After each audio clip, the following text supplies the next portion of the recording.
Las industrias culturales y creativas en el Perú sufrieron un colapso debido a la emergencia sanitaria motivada por el COVID-19. Esto ha pasado a nivel global, pero ha tenido sus expresiones locales. Un estudio que hemos realizado en el Ministerio de Cultura, se calcula que 6 de cada 10 personas ocupadas en actividades culturales dejaron estas en el segundo trimestre del 2020, es decir, una caída del 60% en el empleo cultural. Es,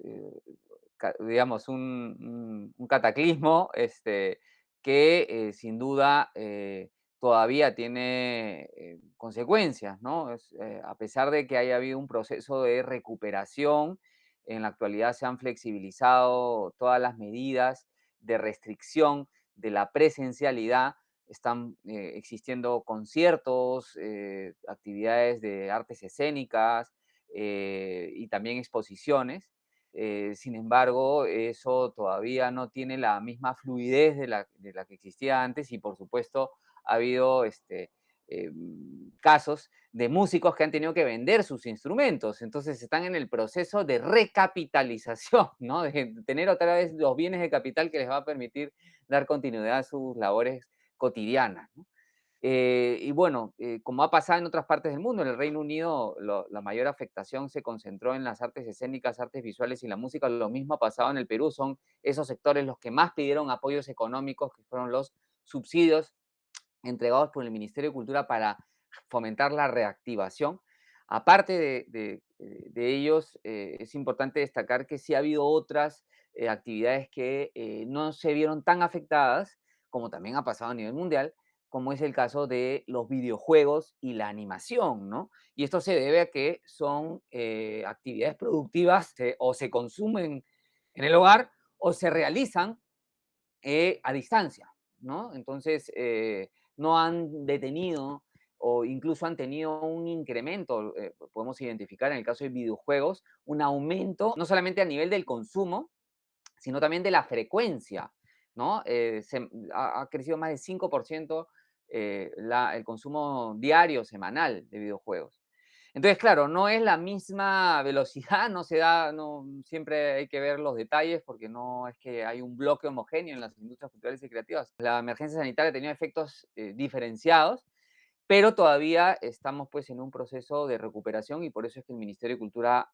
está diseñando con la UNESCO un plan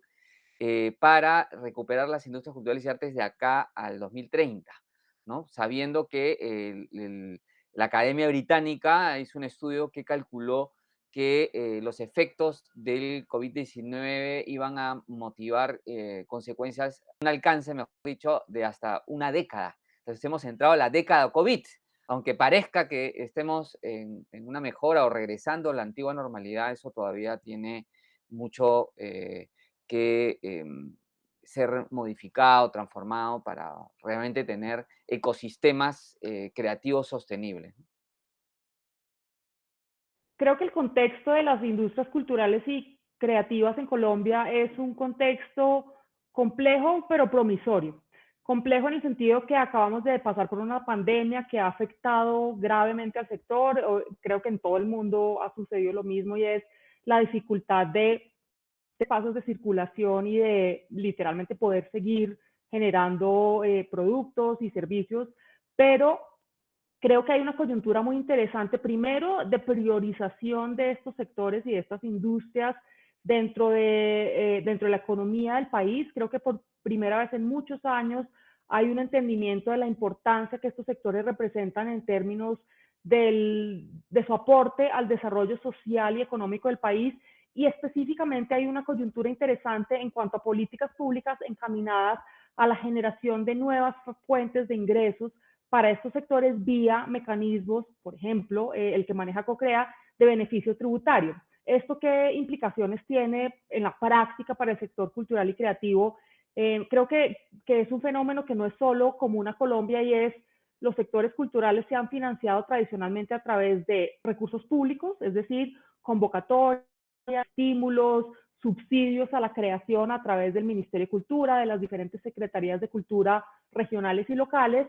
pero por primera vez hay una estructuralidad de cómo el sector privado puede vincularse a los proyectos y a los procesos culturales y creativos a través de un beneficio tributario. Es decir, el mecenazgo y la figura de patrocinio de proyectos culturales también ha existido siempre desde la óptica del sector privado, pero era una cosa muy voluntaria y muy de una empresa privada o un donante o una persona con recursos que por alguna razón siente una cercanía al arte o a la cultura, una afinidad y quiere poner los recursos a cambio realmente de nada, a cambio de la satisfacción de ver que estos procesos se lleven a cabo. El gobierno colombiano decidió hace un año y medio, más o menos justo antes del inicio de la pandemia, marzo del 2020 más o menos, se aprobó un decreto que contempla otorgar una deducción en el pago del impuesto de la renta a todas las personas o empresas que aporten recursos a los proyectos culturales y creativos. Y esto ha generado un cambio de mentalidad importantísimo porque da visibilidad al sector cultural y creativo, pero más que a sus producciones o sus servicios o sus productos, da la visibilidad al impacto que generan estos sectores, en términos de su contribución a la generación de empleo, a la generación de procesos de formación, a su aporte al fortalecimiento de encadenamientos productivos y lo va otorgando un descuento, una deducción más bien en el pago del impuesto de renta. Entonces esto motiva a las empresas que antes no miraban a estos sectores a por lo menos entender y voltear la mirada hacia qué es esto que está pasando con la cultura en Colombia, qué es esto que está pasando con los proyectos creativos, entendidos además de una manera muy amplia, no solo como artes convencionales, sino también a proyectos de creación de las industrias culturales y de las industrias creativas. Entonces, en resumen, creo que en Colombia hay una coyuntura muy interesante, se abre una discusión nueva alrededor de cómo invertir recursos en la cultura, qué impacto genera invertir esos recursos en la cultura y abre una oportunidad muy interesante, en mi punto de vista, por ejemplo, hacia cómo enfocar los programas de responsabilidad social empresarial, que en Colombia representan unos montos de recursos bien interesantes, y cómo encaminar estos hacia la responsabilidad cultural empresarial, que de pronto es un concepto bastante novedoso acá, pero que creo que tiene todo el sentido y pues en este año de la economía creativa para los objetivos de desarrollo sostenible tiene aún más sentido porque también se empieza a entender cómo estos proyectos y estos procesos y estas industrias en general contribuyen al cierre de esas brechas, de esos objetivos globales que tenemos como sociedad, como la cultura aporta hacia eso. Entonces, yo lo veo como un momento muy interesante, estoy muy optimista con respecto a lo que se puede lograr en Colombia y también celebro que existan mecanismos como este decreto, como esta corporación CoCrea que hoy existe para facilitar esas conversaciones, para facilitar esas conexiones y para generar resultados. En el contexto mexicano, quiero explicar que, por un lado, las políticas culturales, desde la llegada del gobierno de Andrés Manuel López Obrador, que es del partido de Morena, que arrancó en el año 2018, ha tenido un particular sello, que es el de las culturas comunitarias o el trabajo por las culturas vivas comunitarias. De tal forma que a nivel nacional lo que hemos visto es una política cultural abocada a divulgar la relevancia que tiene la cultura viva comunitaria. Hay un programa bastante amplio en Secretaría de Cultura Federal. Fue uno de los programas, digamos, estrellas entre el 2018 y el 2019, que se llamaba Cultura Comunitaria, y intentaba hacer un despliegue de trabajo territorial en aproximadamente más de 700 municipios de México, con un presupuesto bastante alto. Por otro lado, como soy de Ciudad de México, puedo hacer el símil también de lo que pasa en la política cultural en la Ciudad de México con la jefa de gobierno, la primera mujer jefa de gobierno que tenemos en la Ciudad de México, que se llama Claudia Sheinbaum, y a través de su Secretaría de Cultura también el sello ha sido promover la cultura viva comunitaria. Y entonces lo que ha habido, digamos, en este trabajo a nivel federal y a nivel local ha sido en la narrativa potenciar la idea de fortalecer las culturas comunitarias. Sin embargo, y esto creo que ya rebasa la política cultural, Lo que hemos encontrado es una suerte de contradicción que pasa porque la cultura no está libre de contradicciones y además sabemos que también en lo cultural la cultura es política y la cultura es poder también. Entonces, lo que tenemos en la práctica es que si bien hay esta narrativa o este discurso desde las políticas culturales, por otro lado tenemos unas comunidades culturales o unos agentes culturales todavía con una profesionalización baja, ¿no? En términos generales en el país, sobre todo en los temas que tienen que ver con cómo emprender en cultura, por ejemplo, cómo emprender de una manera sustentable,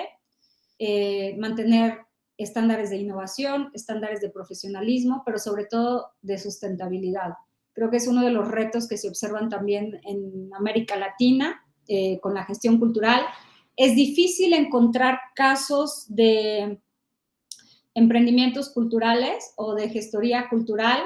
que salgan, que sean sustentables, que salgan a flote por sí mismos más allá del segundo año.